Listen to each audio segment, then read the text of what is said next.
Chers frères et sœurs, je vous propose un petit exercice en ce début d'homélie. Je vais relire une partie de cet évangile et nous allons prendre un petit moment de silence pour accueillir cette parole. Je vais reprendre ce passage d'Isaïe qui est inclus dans l'évangile et qui se finit dans l'évangile par « Aujourd'hui s'accomplit ce passage de l'Écriture que vous venez d'entendre ». Je vous invite donc, peut-être si vous voulez, de lire aussi ce texte sous vos yeux, mais d'accueillir cette parole, de prendre le temps de l'accueillir. « L'Esprit du Seigneur est sur moi parce que le Seigneur m'a consacré par l'onction. Il m'a envoyé porter la bonne nouvelle aux pauvres, annoncer aux captifs leur libération et aux aveugles qu'ils retrouveront la vue, remettre en liberté les opprimés, annoncer une année favorable accordée par le Seigneur. Aujourd'hui s'accomplit ce passage de l'Écriture que vous venez d'entendre. » Prenons quelque temps pour accueillir cette parole.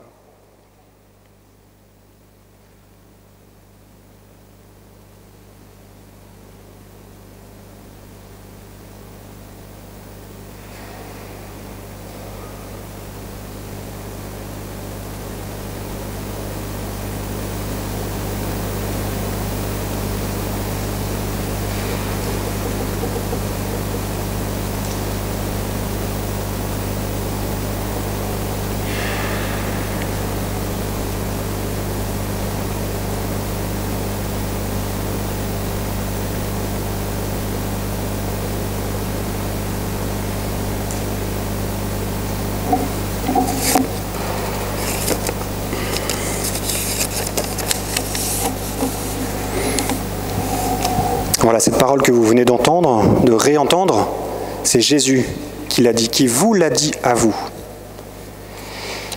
Elle s'adresse aux pauvres, aux opprimés, à ceux qui sont faibles, aux aveugles, tous ceux qui sont pris dans des liens.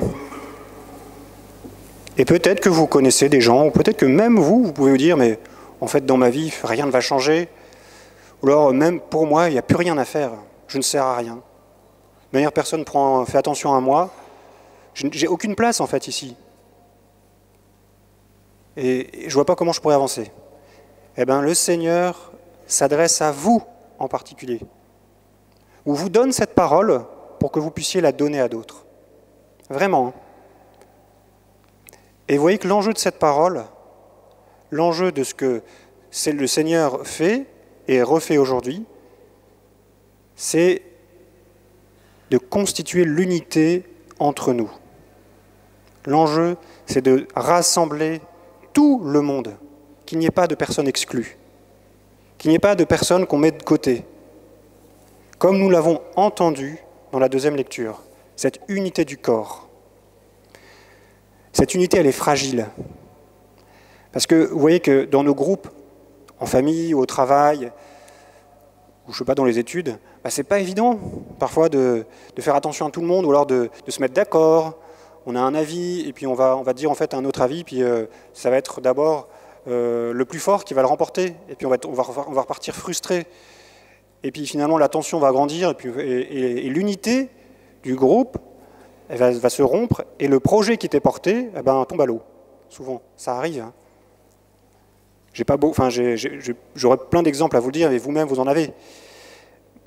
Mais alors, voilà, ce que je voudrais vous dire, mon propos, c'est de vous éclairer sur la manière, premier point, la manière dont Dieu agit pour constituer ce corps, pour réaliser cette unité. Et il nous donne un critère. Ce sera mon premier point. Ensuite, je vous donnerai quelques éléments pour être nous-mêmes artisans de cette unité. Voilà. Donc, premier point, Dieu agit en faveur de l'unité, et la manière dont il le fait, c'est en prenant soin des plus faibles. Le critère qu'il nous donne pour l'unité, c'est ce qu'il nous dit dans la deuxième lecture. En organisant le corps, Dieu a accordé plus d'honneur à ceux qui en est dépourvus. Il a voulu ainsi qu'il n'y ait pas de division dans le corps, mais que les différents membres aient tous le souci les uns des autres. C'est la volonté de Dieu, c'est son intention. Son intention, c'est que tous soient unis, et le critère qu'il nous donne, c'est que on accorde le plus d'honneur à ceux qui en est le plus dépourvu.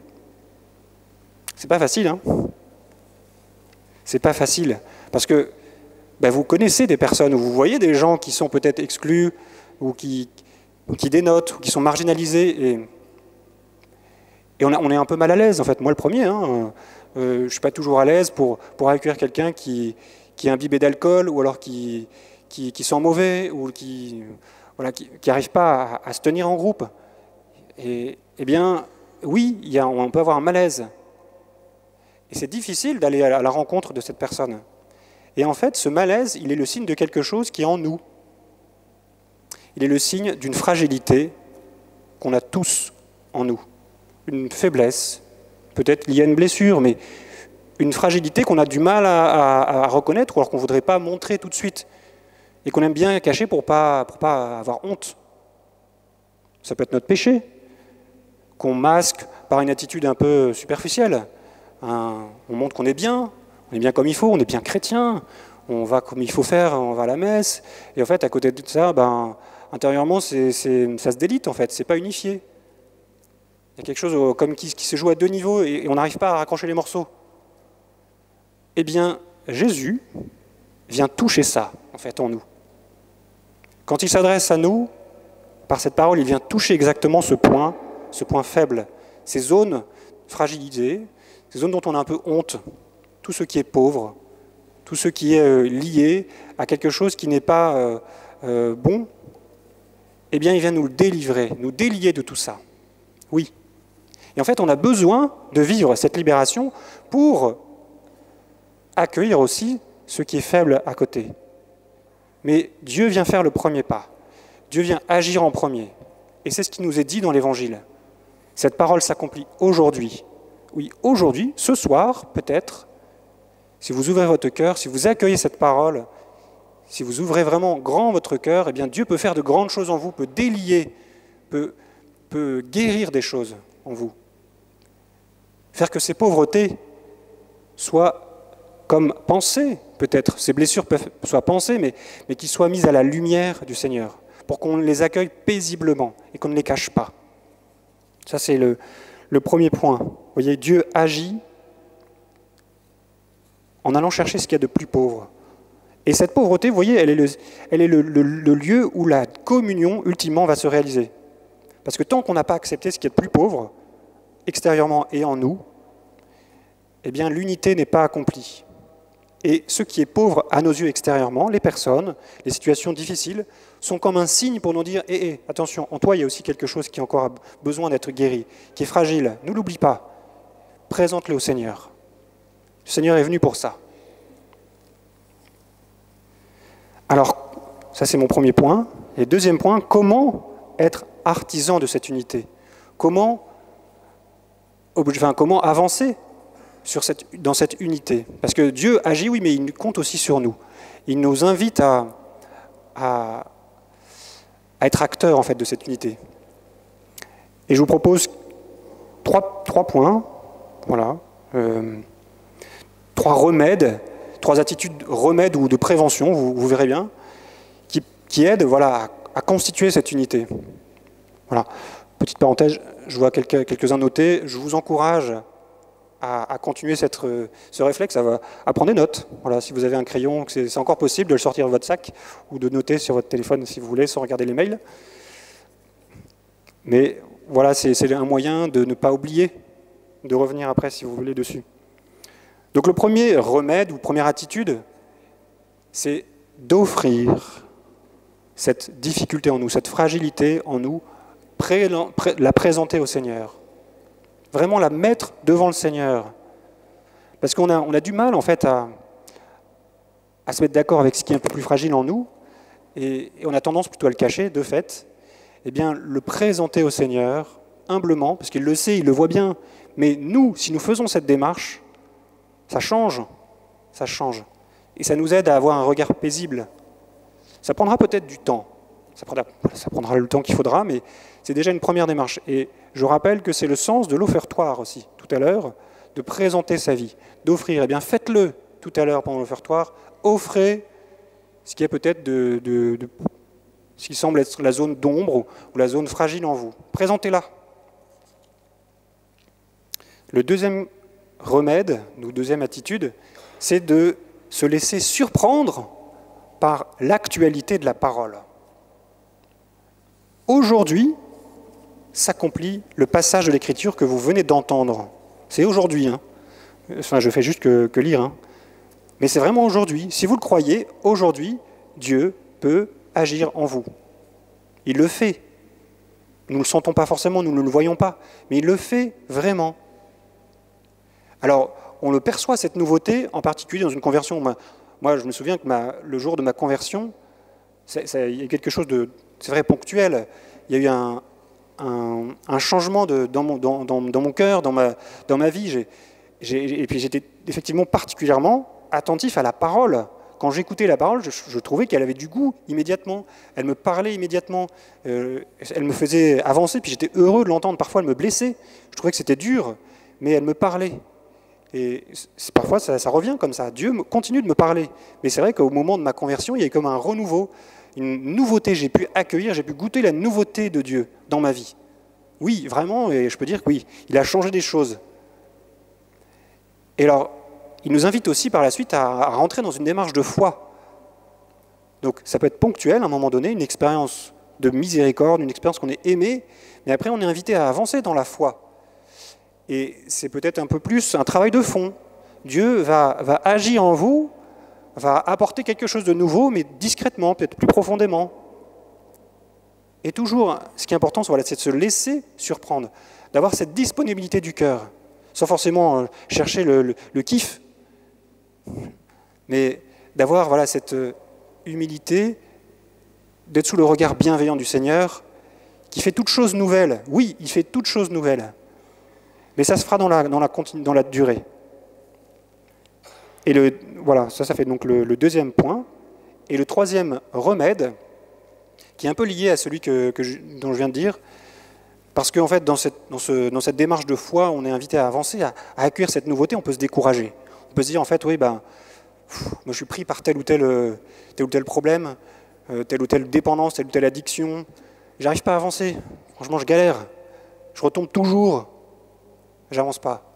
Eh bien, un remède, ou alors une attitude de prévention, ça peut être de cultiver la célébration, de cultiver l'esprit de la fête.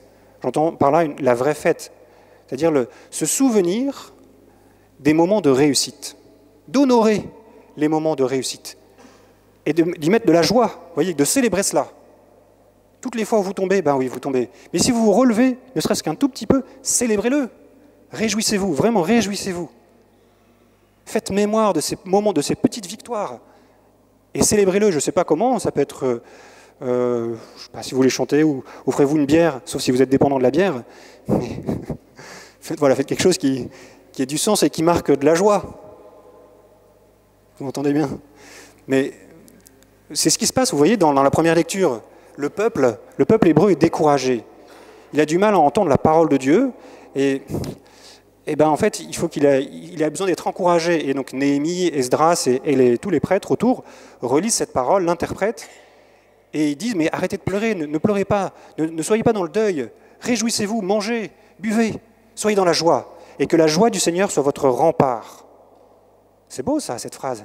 La joie du Seigneur est notre rempart. C'est lui qui nous donne cette joie. Mais vous voyez que nous pouvons la cultiver cette joie, toutes les fois où nous célébrons ces petites victoires.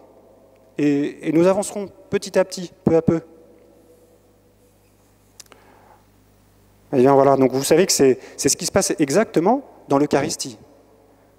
L'Eucharistie, c'est ce lieu où nous, en tout cas la célébration, où nous sommes ensemble, où on n'est pas dans un concert, on n'est pas dans un match, nous sommes rassemblés ensemble, vous ne connaissez pas tous, c'est vrai, mais nous sommes ensemble, nous sommes ici dans un même lieu, pour accueillir le Seigneur, pour entendre sa parole qui est source de joie, qui renouvelle toutes les choses.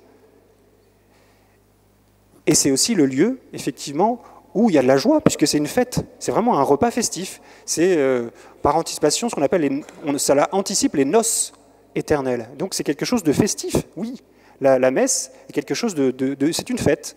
Tous les dimanches, c'est une fête. Peut-être qu'on n'arrive pas avec cette joie en nous, eh bien demandons-la au Seigneur. Demandons cette joie du Seigneur qui est notre rempart. Mais c'est la joie du Seigneur. Voyez ? Eh bien demandons cela dans cette Eucharistie. Seigneur, viens ouvrir notre cœur pour que ta parole vienne me toucher, peut-être me blesser, mais qu'elle ouvre en moi cet espace où tu viens apporter ta vie, où tu viens toucher ce qu'il y a de plus faible, pour que tu le guérisses, l'apaises, en tout cas que tu m'aides à avoir un regard posé dessus, un regard apaisé. Je te demande aussi cette grâce de faire grandir en moi le désir d'unité, de me réjouir de ces petites victoires. Toi qui vas te rendre présent dans l'Eucharistie, eh bien, prépare mon cœur à accueillir ta présence, ce grand cadeau mystérieux. Donne-moi cette grâce, Seigneur. Amen.